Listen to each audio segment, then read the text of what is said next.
gamna marra goda keessa nama eebbisee kaasutti baachisa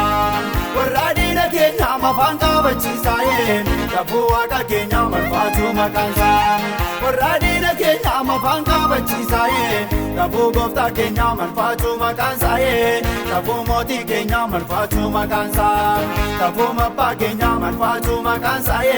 kafuu boree keenya marfaatu maqaansa haleluyaa.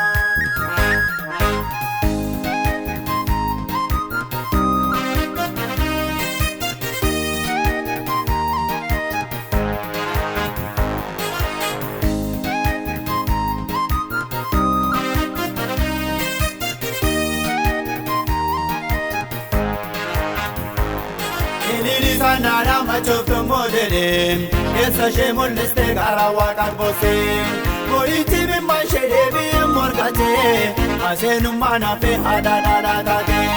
Moiti mi manshede bi morgate Asenu mana fe hada dada tate Asenu mana fe hada dada tate Asenu mana fe hada dada tate Asenu mana fe hada dada tate Abawur masanu gamna marra goda keessa nama eebbisee kaasutti baachisa warra diina keenya mafaan qabachiisa kafuu waaqa keenya marfaatu maqaansa warra diina keenya mafaan qabachiisa kafuu gooftaa keenya marfaatu maqaansa kafuu mootii keenya marfaatu maqaansa kafuu abbaa keenya marfaatu maqaansa kafuu boree keenya marfaatu maqaansa haleluyaa.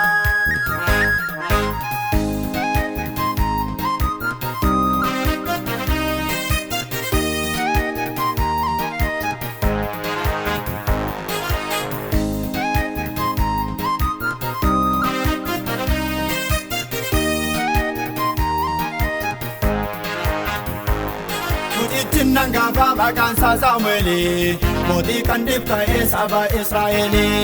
Kennaan gooftaa keenya mirruu tokkoon qabuye eebbiseetu kennaa dibata kan qabu Kennaan gooftaa keenya mirruu tokkoon qabuye eebbiseetu kennaa dibata kan qabuye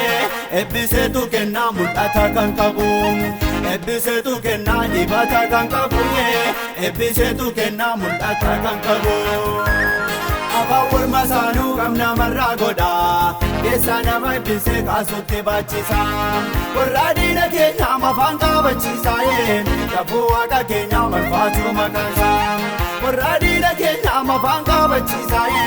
kafuu gooftaa keenya marfaatu maqaansa kafuu mootii keenya marfaatu maqaansa kafuu abbaa keenya marfaatu maqaansa kafuu boree keenya marfaatu maqaansa haleluyaa.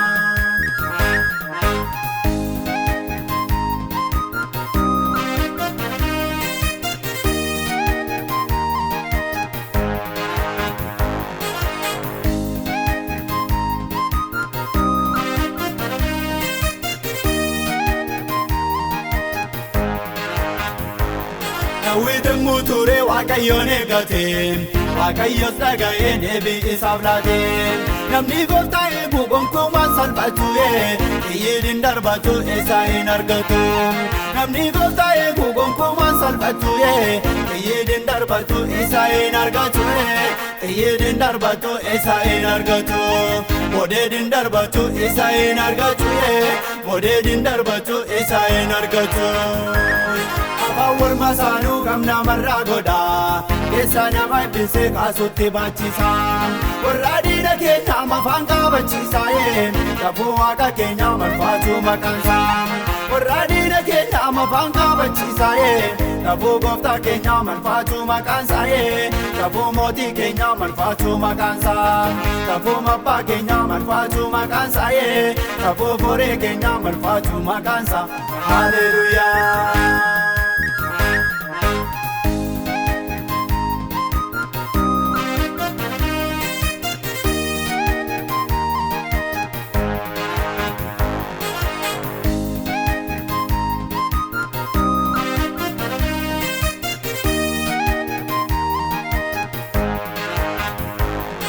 Nani sobsite waaqayyoon eegatte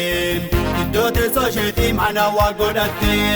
gadameessi gogaa waa hubaasan jennee waaqni isheen amantee dachaa torba kenne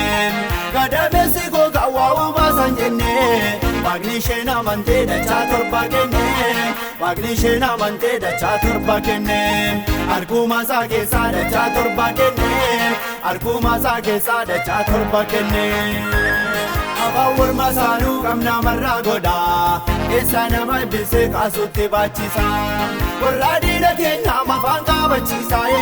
kafuu waaqa keenya marfaatu maqaansa warra diina keenya afaan qabachiisa kafuu gooftaa keenya marfaatu maqaansa kafuu mootii keenya marfaatu maqaansa kafuu abbaa keenya marfaatu maqaansa kafuu koree keenya marfaatu maqaansa haleluuyaa.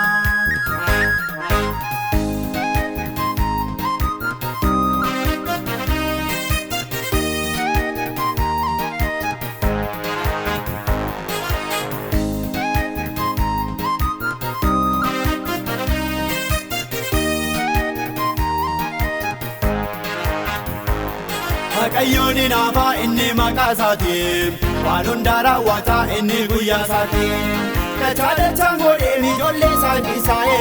warra diina keenyaan eeyyoo uffachiisa dachaa godhee ijoollee isaa eebbisaa warra diina keenyaan eeyyoo uffachiisa warra diina keenyaan eeyyoo uffachiisa warra diina keenyaan eeyyoo uffachiisa warra diina keenyaan eeyyoo uffachiisa. Afaan morma saanuu qabna marraa godhaa keessa nama eebbisee kaasutti baachisa warra diina keenya afaan qabachiisa kafuu waaqa keenya marfaatu maqaansa warra diina keenya afaan qabachiisa kafuu gooftaa keenya marfaatu maqaansa kafuu mootii keenya marfaatu maqaansa kafuu abbaa keenya marfaatu maqaansa kafuu koree keenya marfaatu maqaansa haleluuyaa.